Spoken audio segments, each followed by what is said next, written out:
Welcome to the German Council on Foreign Relations, DGAP, and welcome to today's morning briefing. My name is Jan Stöckmann, and I'm head of the Kaiser Forum, which is a new initiative here at DGAP for strategic questions, which will be launched later this year. Today's edition is part of the Deutsches Forum Sicherheitspolitik 2025, a week of foreign and security policy related events hosted by the Federal Academy for Security Policy, or BAX for German speakers. Now, we could talk about the formation of the new German government today, or indeed the escalation of violence between India and Pakistan last night.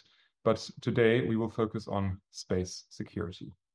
Space security is something that we don't often think about, at least not until Elon Musk started playing geopolitical games with his Starlink system or the activities of Russian spy satellite Wachter.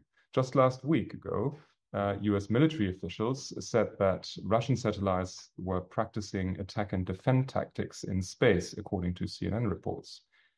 Russia's war against Ukraine, indeed, is being described as the first commercial space war. Meanwhile, Europeans are struggling to find answers. The current initiatives, including IRIS² and Franco-British operator Eutelsat, have yet to produce competitive alternatives, but are powerful and resilient enough for a world where thousands, perhaps soon tens of thousands of satellites are guaranteeing every move on Earth. The German government introduced its space strategy in 2023 and is due to present its space security strategy soon. Now, the new German government has also come up with a new ministerial setup with the CSU politician Dorothee Bär as Minister for Research, Technology and Space. What are the technological and political steps needed to make Germany and Europe fit for geopolitics in space? To discuss these questions, I'm delighted to introduce our experts today. First up will be Dr. Erin Pobjie, who's a British Academy Global Innovation Fellow here at DGAP. She's also Assistant Professor at Essex Law School, a Senior Research Affiliate at the Max Planck Institute for Comparative Public Law and International Law, and also a non-resident fellow at the UN Institute for Disarmament Research, where she's contributing to their space security program, although she will be speaking in a personal capacity today.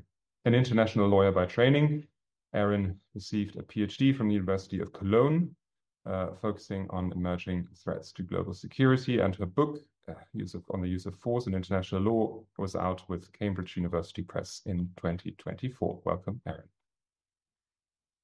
Next up will be Andrea, who's head of foreign and security policy at Hanns-Seidel-Stiftung. Previous roles included teaching at the University of Regensburg and also at the German Institute for International and Security Affairs, or SWP, as well as visiting fellowships with the German Marshall Fund and Johns Hopkins University. Andrea has published widely on today's subject, including a piece called German Space Security. Is Germany ready for space security on the site War on the Rocks, which I recommend and which my colleagues will be sharing in the chat. Last but not least, Matthias Wachter is Managing Director of the New Space Initiative and Head of the Department of International Cooperation, Security Policy, Raw Materials and Space at the Federation of German Industries, BDI. He's a member of the Space Committee at the German Aerospace Center, or the Deutsches Zentrum für Luft- und Raumfahrt. And I should perhaps mention also a reserve officer, a Lieutenant Colonel in the Bundeswehr Air Force. So welcome to you as well. Now, before we begin, just a few housekeeping announcements. As per usual, we would like to remind everyone that this event is being recorded and will be uploaded subsequently. We'll kick off our conversation here on the panel with about 5 minutes of intro remarks each, and then open up for questions and answers after about 30 minutes. If you'd like to ask a question, please raise your hand, and when invited to speak, briefly introduce yourself and keep your question or comment relatively short so we can pick up as many as possible. Finally, a word of thanks to my colleagues, all my colleagues supporting this morning briefing series. Now, without much further ado, let's move over to you, Erin. Perhaps you could start by way of giving us an overview of some of the recent trends and threats in space security, bearing in mind perhaps that some in the audience, including myself, are not experts. Over to you. Hey, thank you very much, Jan. Good morning, and thank you for the opportunity to open today's discussion.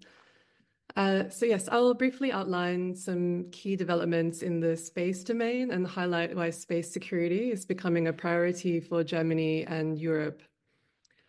In terms of context, modern life increasingly depends on space. So in Germany, as elsewhere, satellite systems underpin everything from telecommunications and air traffic control to power grid synchronization and digital banking.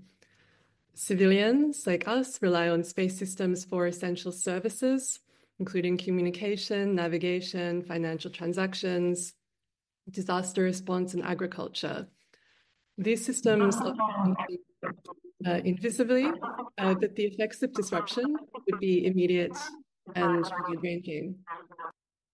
Sorry about this. Can please everyone make sure in the audience to mute themselves? Thanks very much. Back to you, Erin. Yeah.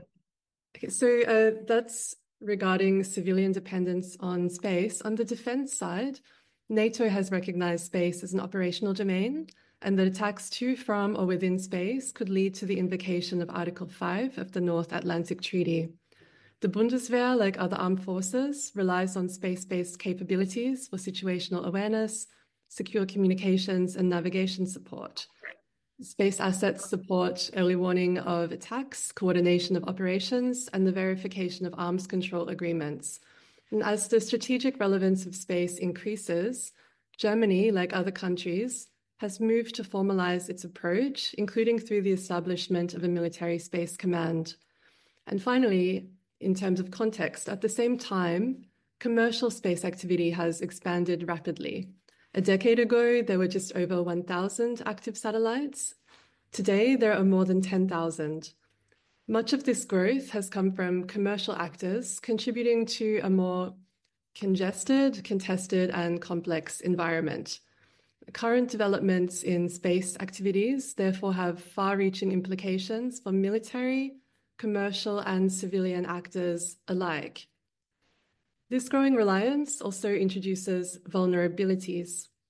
Satellites are exposed to a range of risks, ranging from physical attacks, jamming, cyber interference, and the growing challenge of space debris.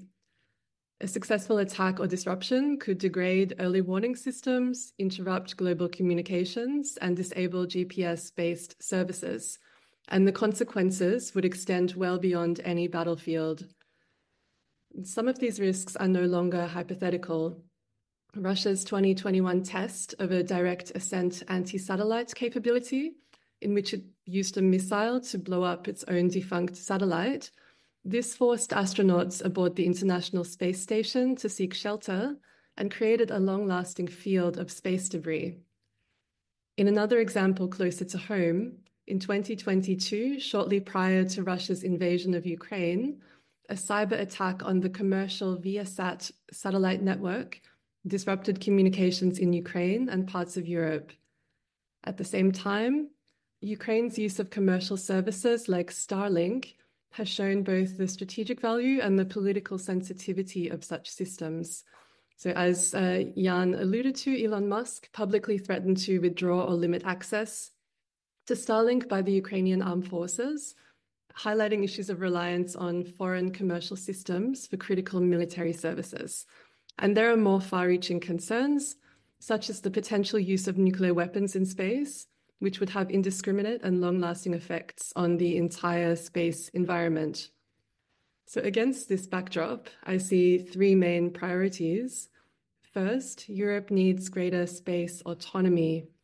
Europe remains dependent on non-European providers for essential space-based services, and this is starting to change with developments such as IRIS², which is the EU's effort to develop a secure satellite communications constellation. So there are steps towards increased European autonomy, but we also need more sustained investment, including in launch capacity.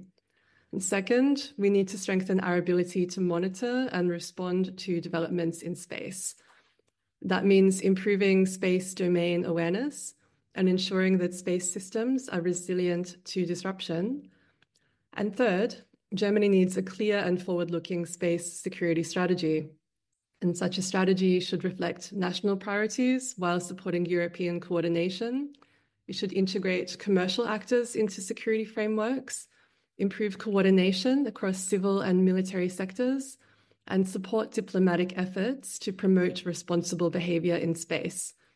From a legal perspective, this also means helping shape international rules and norms that can reduce the risk of escalation and preserve access to space as a shared domain.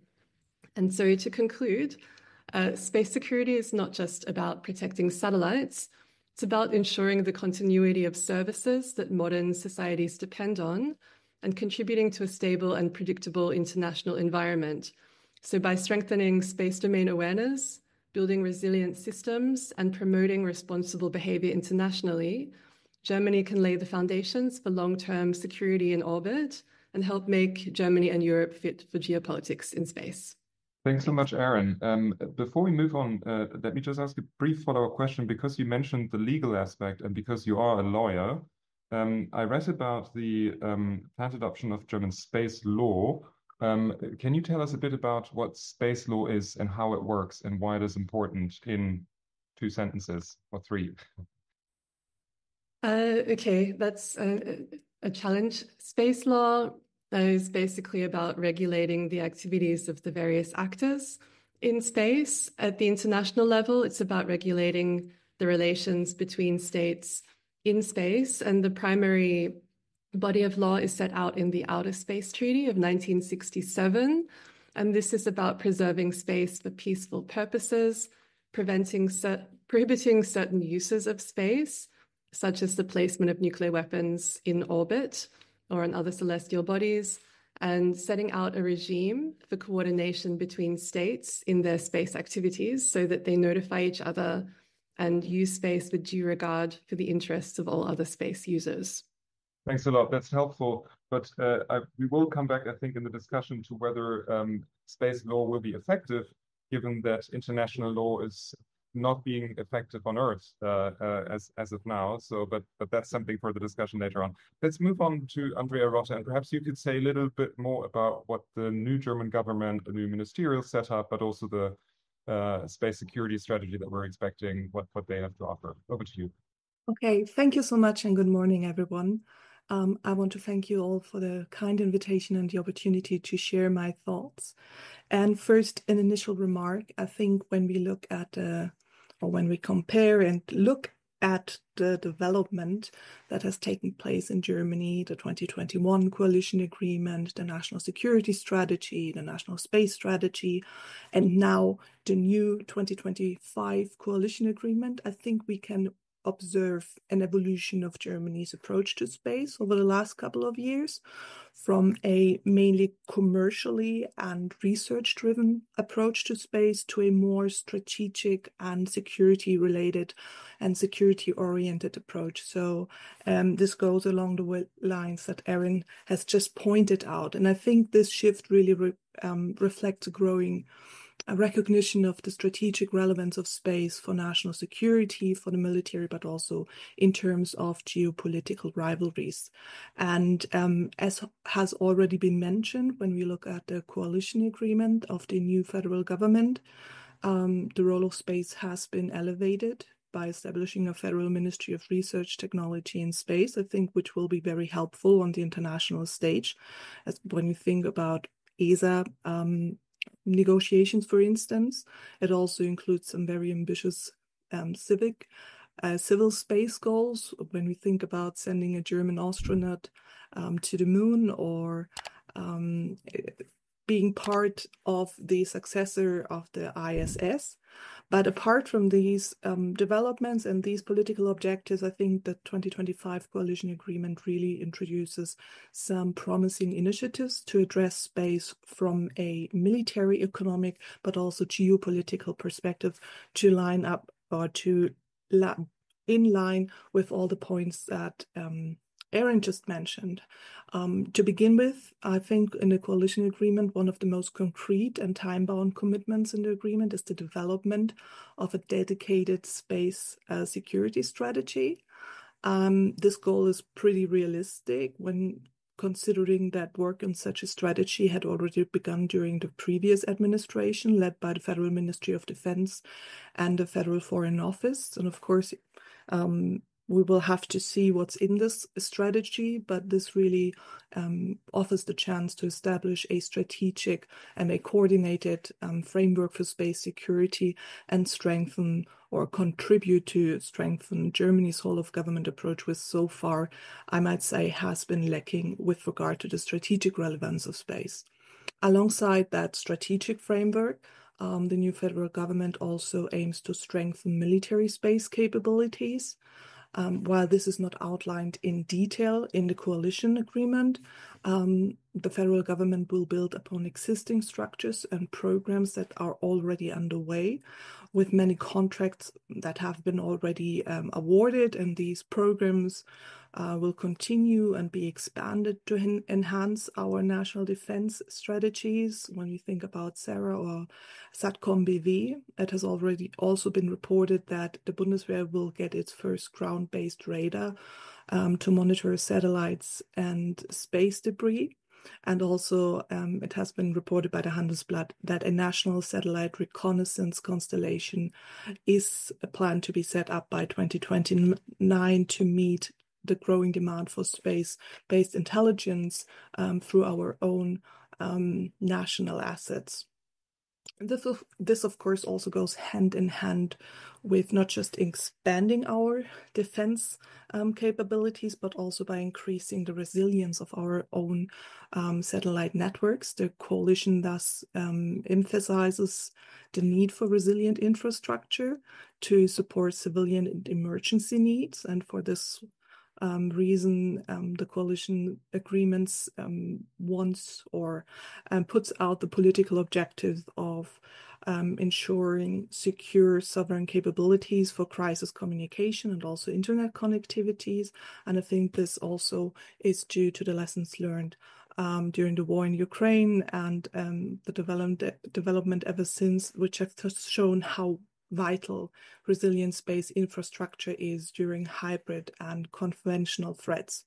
I think one element that stands very positively out for me is the focus on dual-use technology, as space technology is inherently dual-use, which means it can be used both for civilian but also for military matters.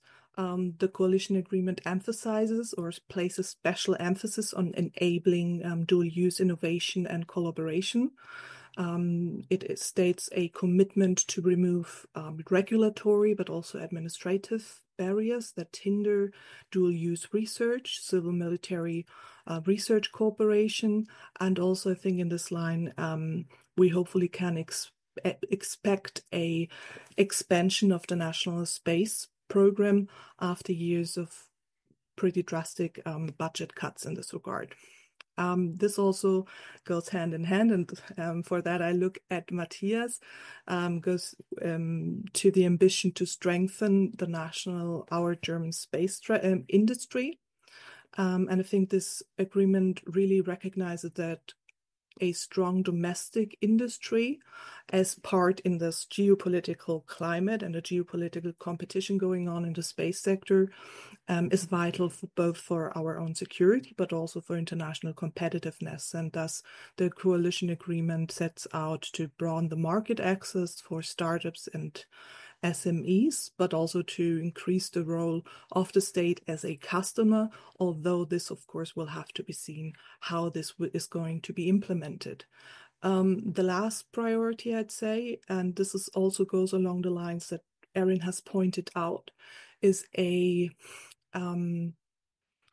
that many of these priorities in total point out to one larger strategic goals to reduce the dependence on external actors and promote technological sovereignty. So space in the coalition agreement is identified as a key enabler for European technological sovereignty. And I think this comes amid the growing debates, as has been mentioned, over the dependence of Europe on non-European actors such as Starlink and Elon Musk, and also questions surrounding the long-term reliability of the United States as a partner under the second Trump administration, and commitments to strengthen the European technological base, but also technological sovereignty, include, for instance, creating European launch capacities, advocating for a more efficient organization of the European space activities, supporting European Space Agency and strengthening Germany's commitment to ESA, supporting the launch vehicle sector, like, for instance, by supporting and promoting a North Sea launch platform, but also in promoting independent European space assets when it comes to Earth observation or secure communication. On the very last point, before I hand it over to you, Jan, I think we also should consider what is missing in the coalition agreement compared to the previous government. And I think several areas stand out, particularly related to the sustainability of space activities, all the points that Erin has mentioned. So there is no mention of the adoption of a German space law, which I think is long overdue. There's no mention of space debris management, or no real mention of space governments, meaning the promotion of responsible norms or the promotion of principles and norms for a responsible, peaceful, and sustainable use of outer space. And I think these gaps also underscore the shift in the priorities of the new federal government. But I would leave it at that. Thanks, Andrea. We'll come back to these questions of debris management, norms, sustainability. I would also love to hear more about the kinds of military capabilities and defense capabilities that you mentioned. But let's move on to the industry perspective for now. Matthias Wachter, over to you. Thank you very much, Jan. Good morning. Good morning, everyone. I hope you can all hear and see me clearly. Yes. Cool.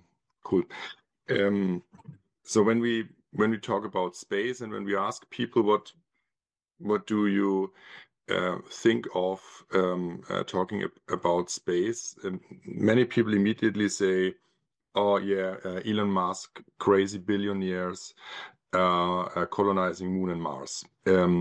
So that definitely exists. That's a very true analysis, but space today goes far beyond that, and that's very important to recognize.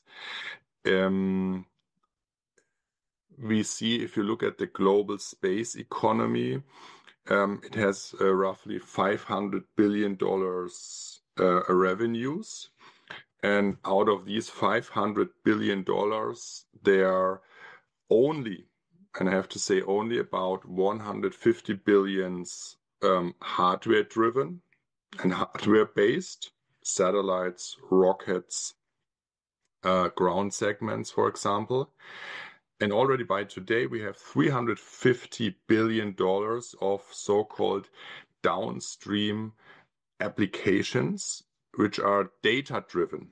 So effectively, you can say that space by today is a data business.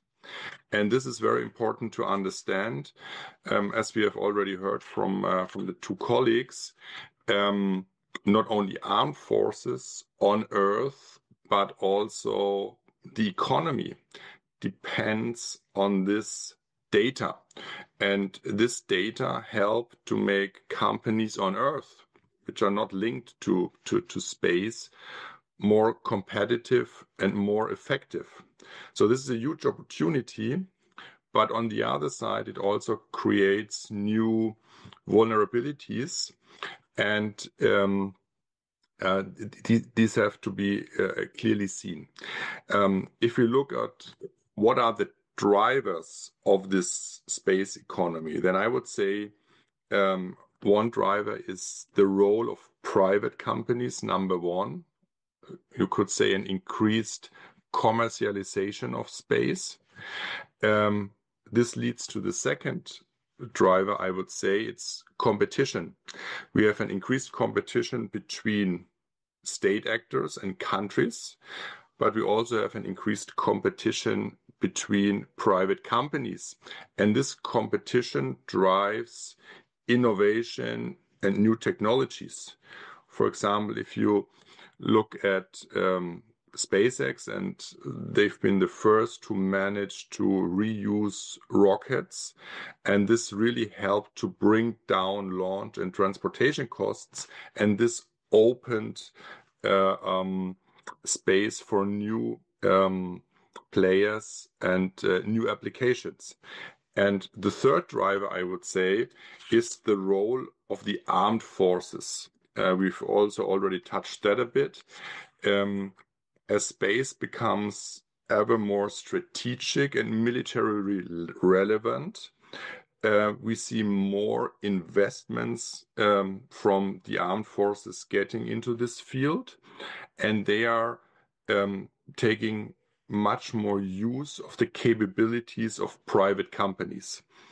And this again then drives innovation and new technologies, and increases the size and the importance of the overall space economy.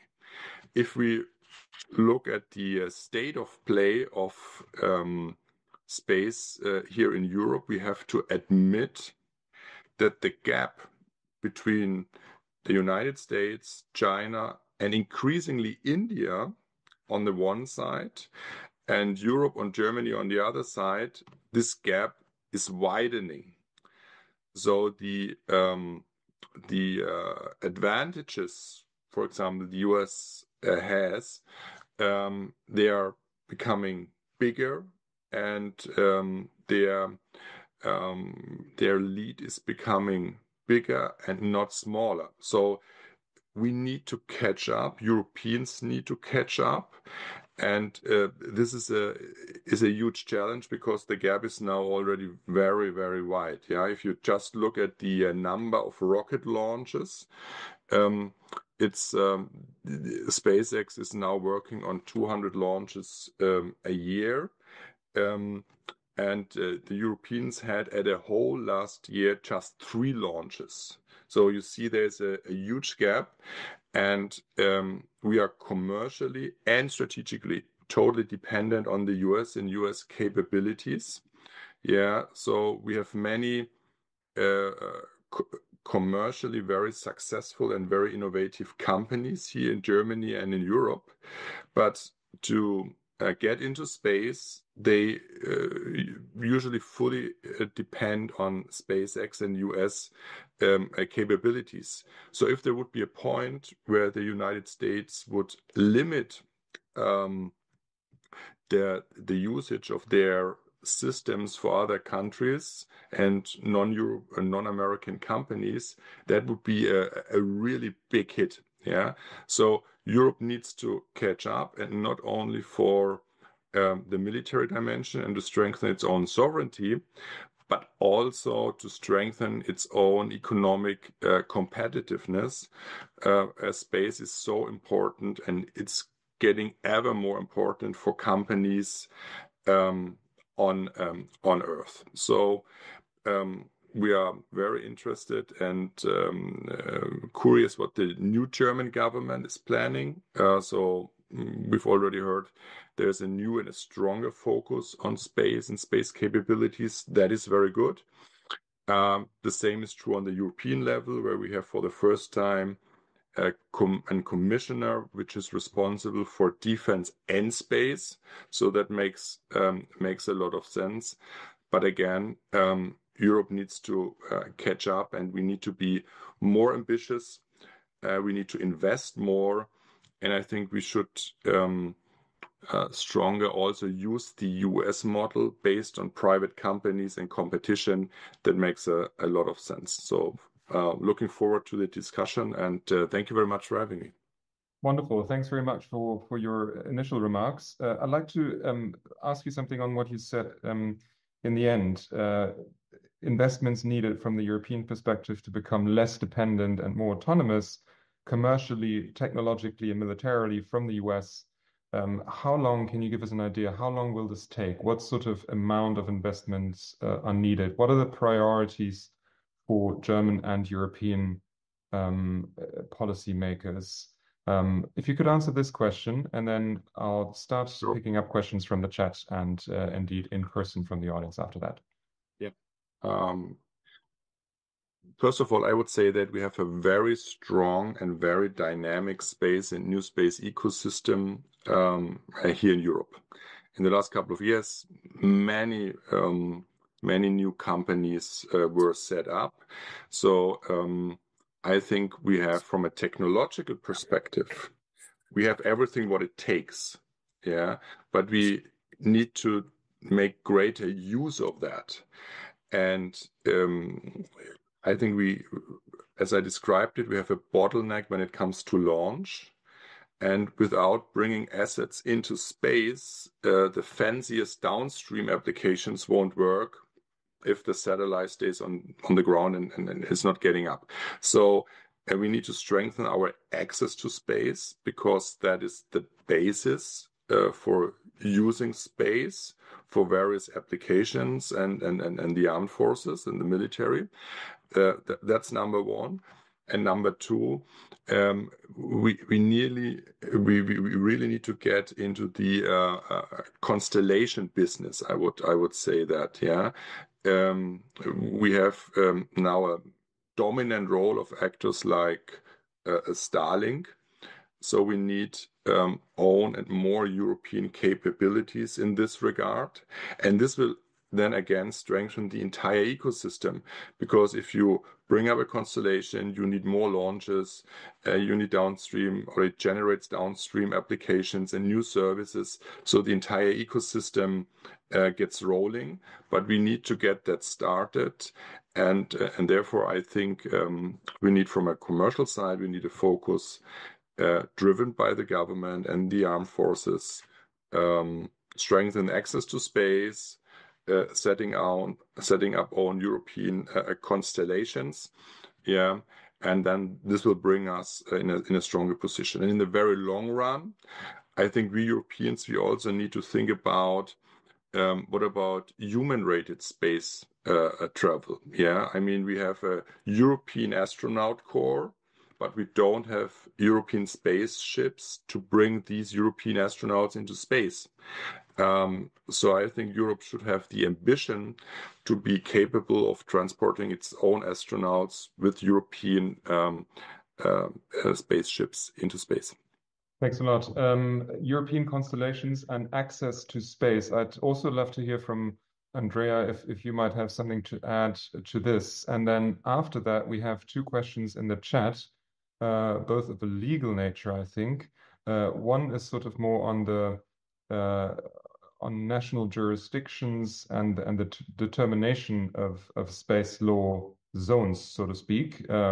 Question goes on to ask about island states such as Greenland, Iceland, having disproportionately large portions of space in their national jurisdiction. So that's one fairly basic question from the legal perspective. There's also the question that I think I raised myself earlier about the chances of a rules-based order to prevent the weaponization of space. So that's more of a broader political question for you, Erin. So we'll leave those two legal questions for a moment, but perhaps, Andrea, you would like to jump in on the previous points that Matthias has made.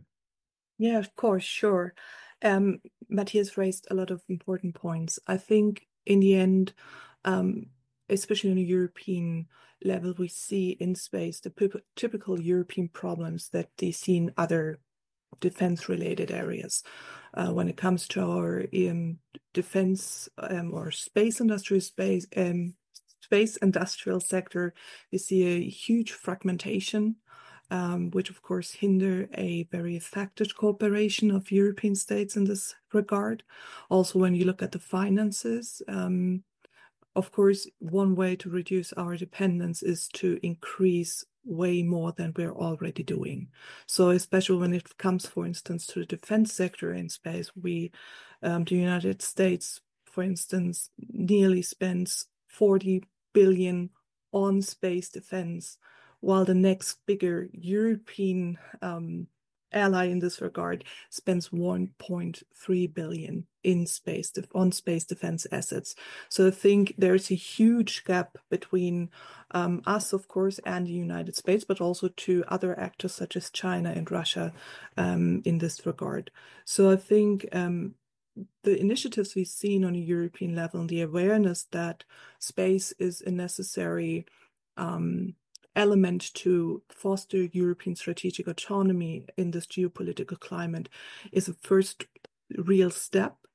But in order to become successful in this field, I think we have to deal with the typical European problems, such as fragmentation, such as insufficient spending, such as, being a little too late, being always a little bit too late in everything when it comes to coordination processes.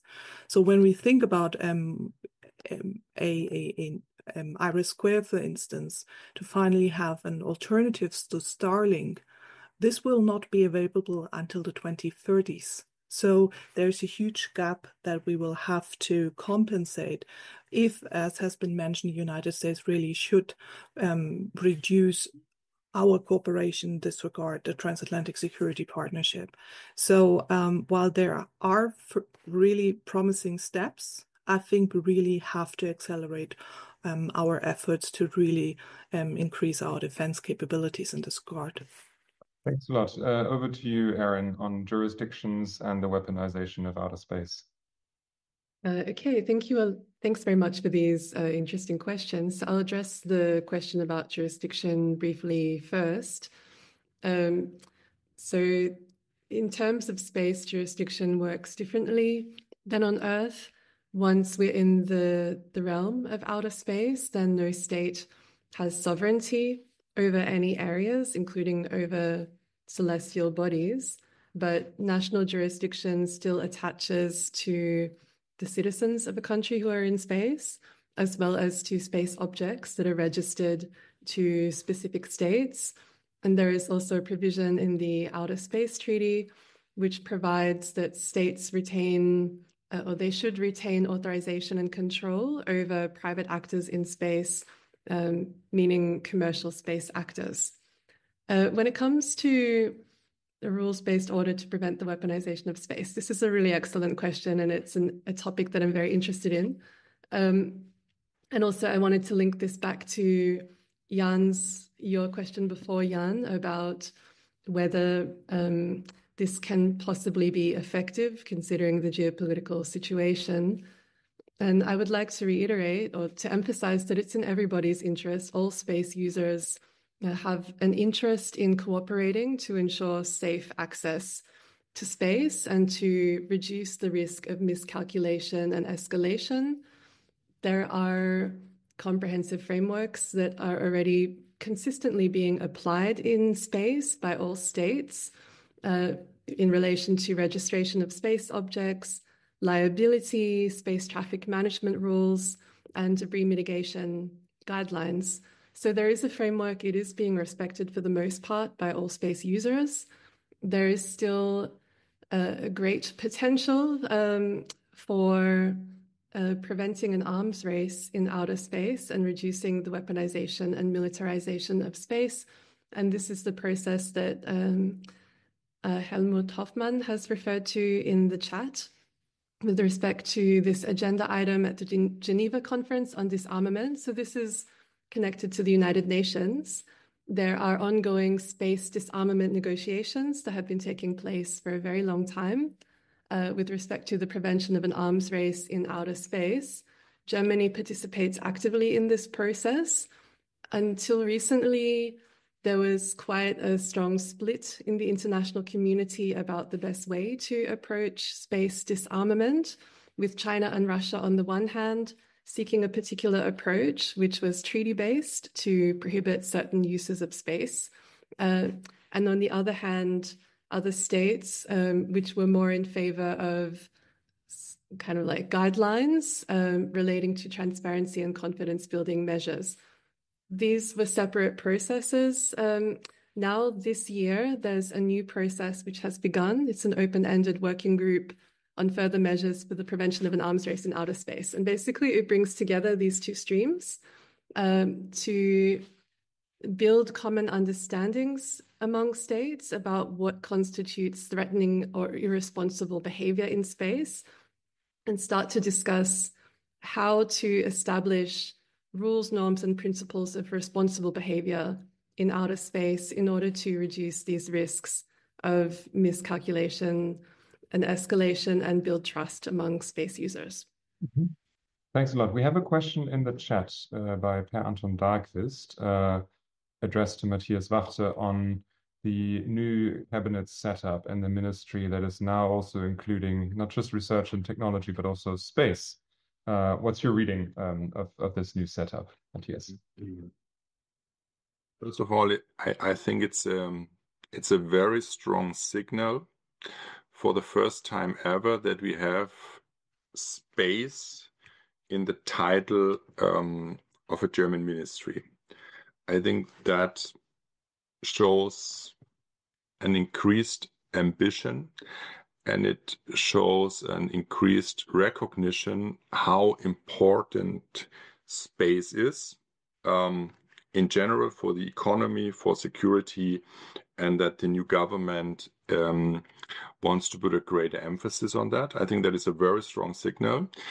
I think the coalition treaty and the text and the phrases concerning space are also very good.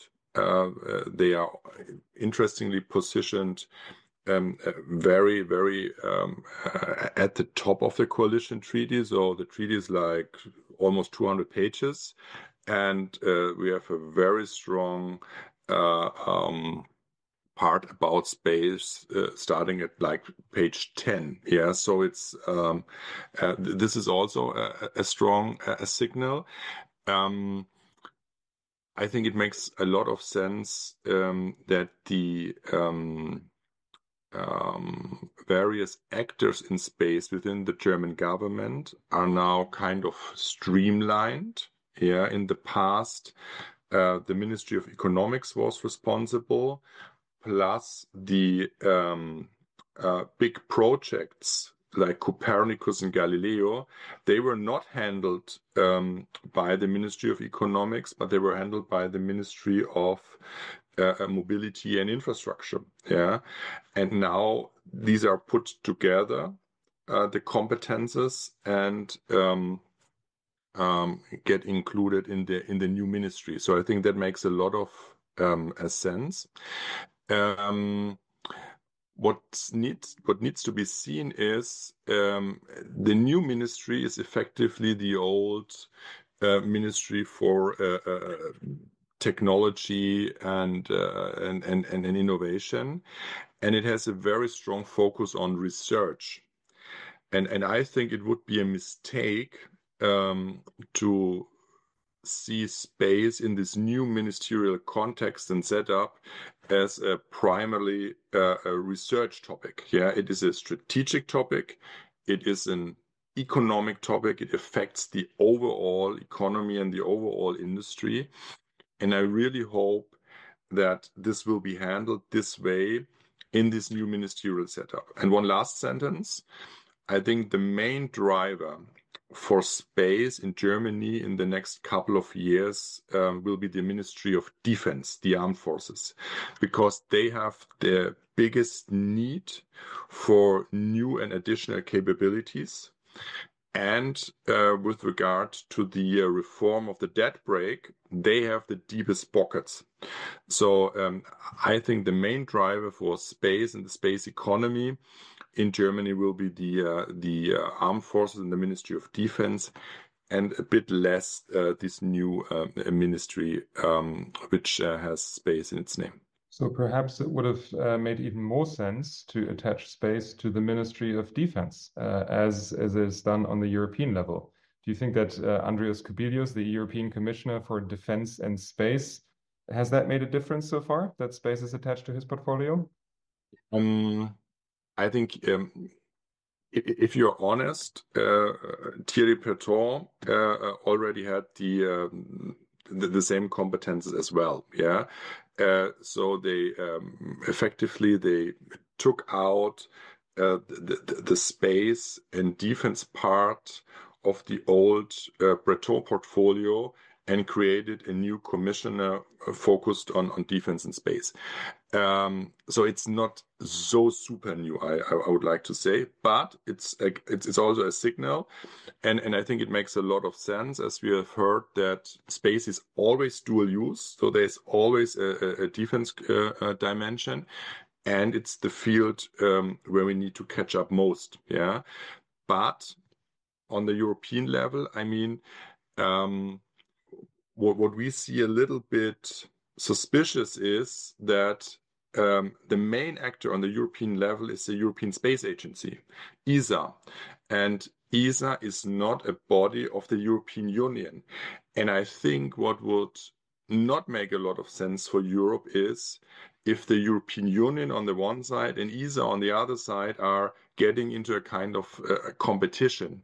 I think it would make more sense if the European Union would use the experience and capabilities of the existing European Space Agency so that we have also a focus on the European level and not setting up a duplication of ESA on the European Union level. Thanks. So we heard about several drivers of space, commercialization, military. Another one that you mentioned, Andrea, in the article that I pointed out earlier is space literacy, education and training.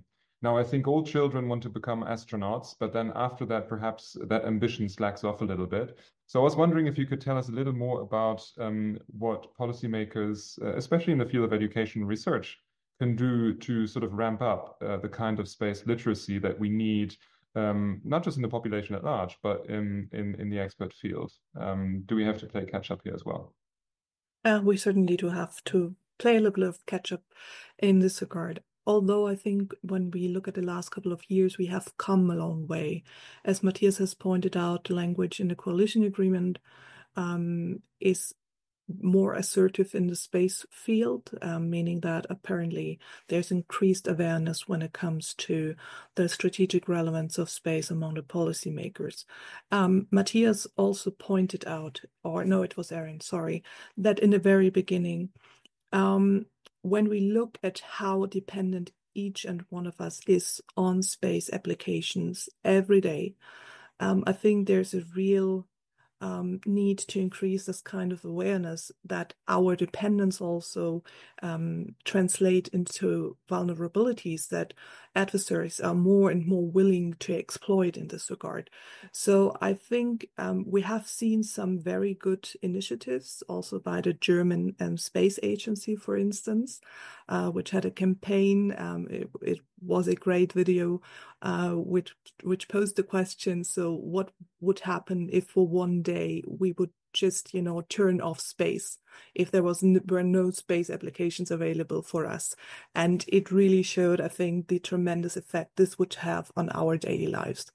At the same time, as you have pointed out in your introduction, Jan, with the war in Ukraine being regarded as the first commercial space war and the crucial role that private actors now also play in the field of providing for national security, I think there has been a real increase in awareness. But of course, this now has to be translated into a more thorough campaign to really, build up the expertise.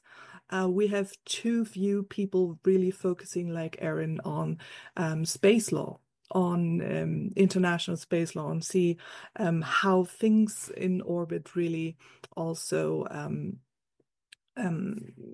influence how we work on Earth, for instance. So I think now it's time to really formalize, in a way, also in terms of programs, in terms of training, in terms of, acquiring the skilled personnel. When Matthias talks about the space industry, there's a huge potential for our economy, but of course there's also is dependent on the skilled labor force that we need. So I think we see that at universities, we see that also in the armed forces, which now have career options to focus exclusively on space. So we've come a long way, but when it comes to space literacy, I think there's still room to go in a way. Right. So in terms of raising awareness for these questions, I guess it's hard because we all love it when our smartphones work and we can use all those downstream applications that you mentioned, Matthias. Of course, I'm not asking for anything, but what are potential scenarios of a weaponization and a geopoliticalization of space that we might see in the future? So in other words, what are the scenarios that, from a defense perspective, Germany and Europe should prepare for? We talked already about the ASAT capabilities some countries have, like Russia. We talked about the importance of satellite constellations. And if we look at the war in Ukraine, it's really kind of the first space war for two reasons. Number one, the war against Ukraine started in space by Russia with an attack of an satellite constellation used by the Ukrainians on the one side, and on the other side we see the importance, the daily importance of near real-time monitoring of the battlefield and communication with the use of space systems. And this importance of these systems lead to a situation where the next step will be, how can I take away these assets and these capabilities other countries might have in space? And I think, unfortunately, the militarization of space is already happening. And it's going to increase. And I think countries like Russia, they see the importance of a system like Starlink, and up to now they can't challenge it.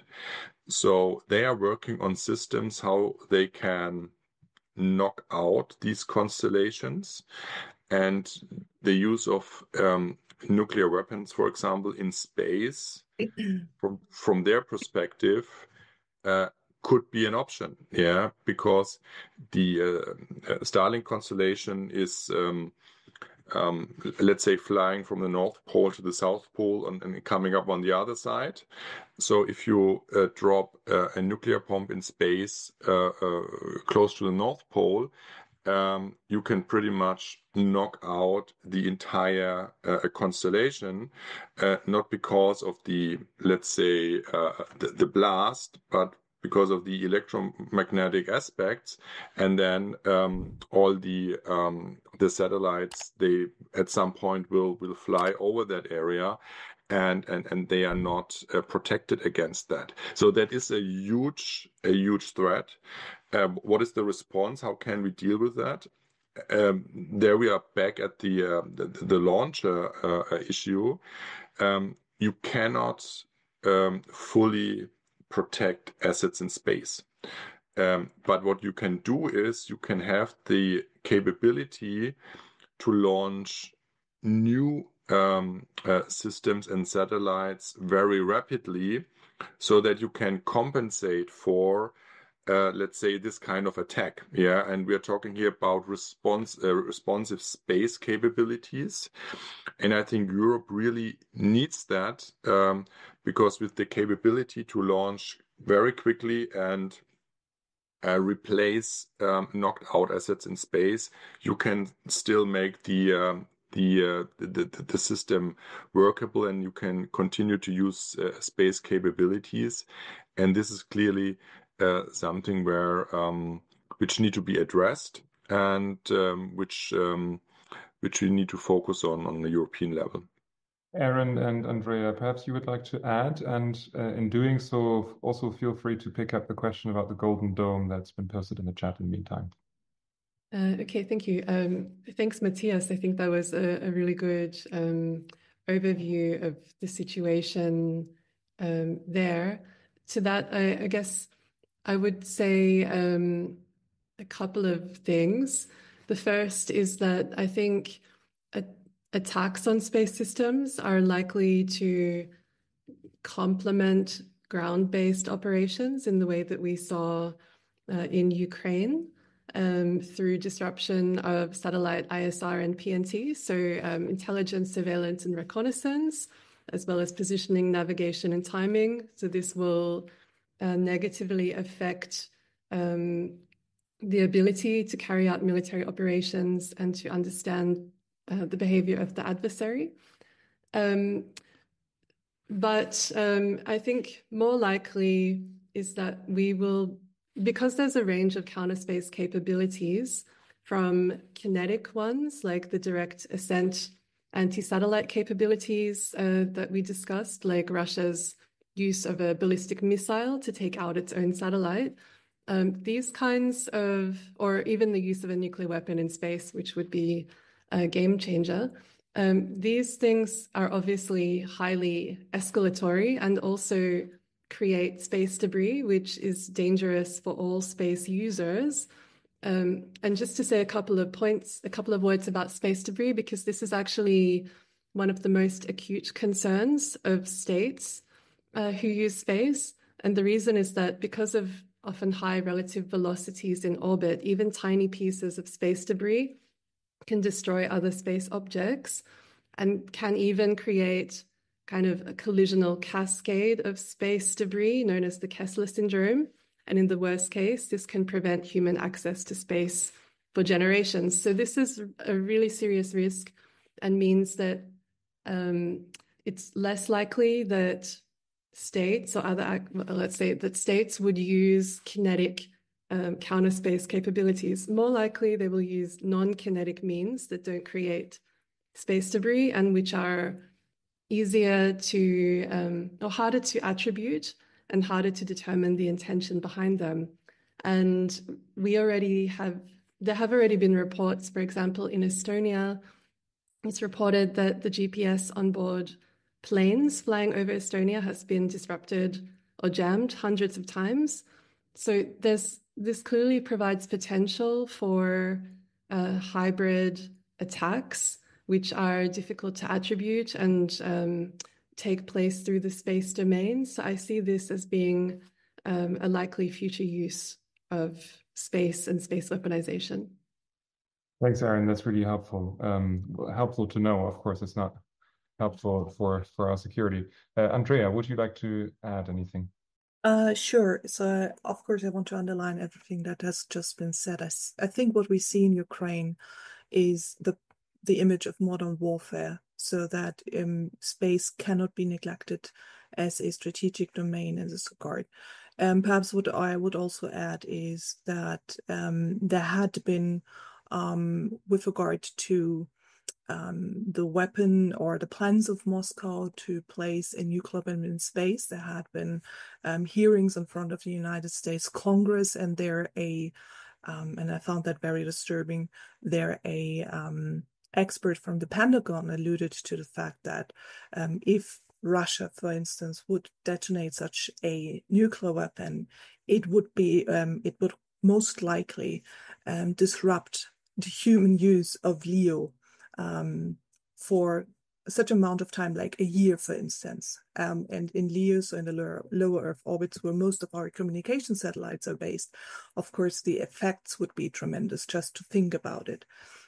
Perhaps also regarding to the Golden Dome, of course, the initiative announced by Donald Trump to have some kind of a space-based missile defense system with space-based sensors and also interceptors in space to defend against missile attacks is in its early stages. So I don't know how this would be set up also in terms of sustainability. I know that the Biden administration took great concern with sustainability issues. So the DoD back then published, for instance, space operation tenets, so guidelines for the American military to reduce the threat of generating space debris. The United States Joe Biden also, for instance, established some kind of a test ban for destructive asset tests. So the self-prohibition or the self-restraint, which also Germany ascribed to never really test any kind of kinetic weapons that could generate space debris. As far as I can see that, I think this with regard to the United States and the Trump administration and this geopolitical climate is very much in doubt that the Trump administration will subscribe to the same sustainability principles as the previous administration did.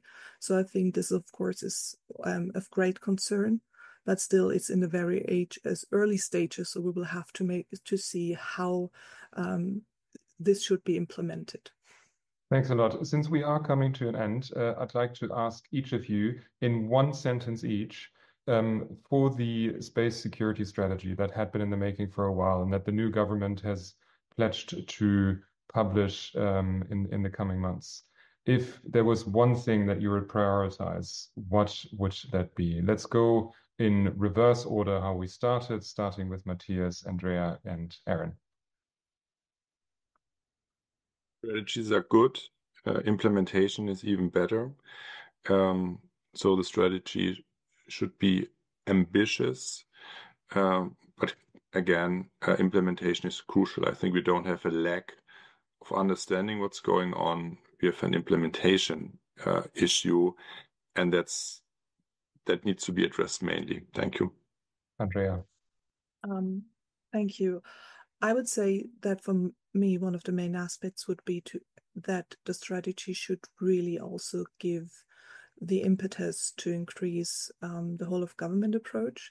So space, as we've seen, is a cross-cutting issue, and so far the fragmentation of competences within the government, I think, also has hindered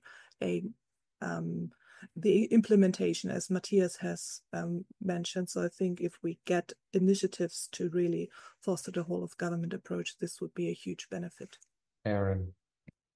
I would say I would like to see a commitment to and taking leadership on a principle-based approach to space security that reinforces the applicability of existing international law and operationalizes it with respect to the space domain. Wonderful. Thank you so much. This was really informative, and I certainly learned a lot. So thanks a lot to our speakers, Andrea, Wachter, Matthias, Wachter, and Erin Pobjie. We'll be back with our morning briefing series next week, looking at the new German government. But for now, have a lovely day, everyone. Bye-bye.